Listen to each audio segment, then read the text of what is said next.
ప్రజారాజ్యం ఎక్కడికి వెళ్తుందో తెలియట్లేదు. లా అండ్ ఆర్డర్ అయితే అస్సలు కరెక్ట్గా లేదు అనుకొని చెప్పగలను.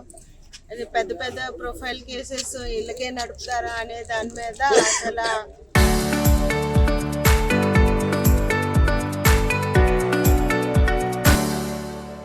ప్రజలు భయపడేటట్టుగా చేస్తున్నారు. ఇదంతా మెయిన్ సార్కి దేనికి తీసుకెళ్లారో ఏంటి అరెస్ట్ చేశారు అనేది ఇప్పటి వరకు కూడాను బయటకి ఏం చెప్పలేదు.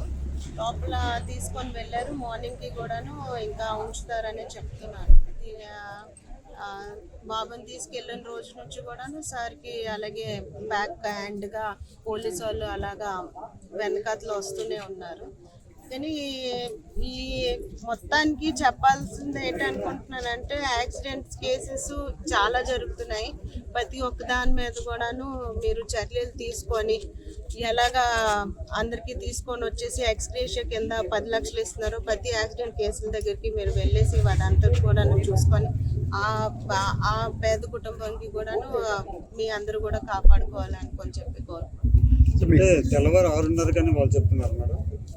ఏమని సార్ మార్నింగ్ 6:30 అని అలాగేం చెప్పలేదు, కానీ అలా కంటిన్యూ అవుతుంది. లాయర్ కూడా లోపల ఉన్నారు.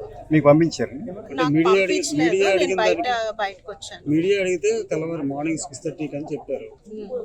మార్నింగ్ 6:30 అంటే జడ్జ్ కి ఇప్పుడు నైట్ టైం అవ్వదు అనుకొని చెప్పారు, కానీ అది కూడాను కరెక్ట్ ఇన్ఫర్మేషన్ రాంగ్ ఇన్ఫర్మేషన్ అనేది తెలీదు. ఎందుకంటే బయట వరకు అయితే అసలు ఏం కూడాను ఎవరు కూడా మాట్లాడలేదు.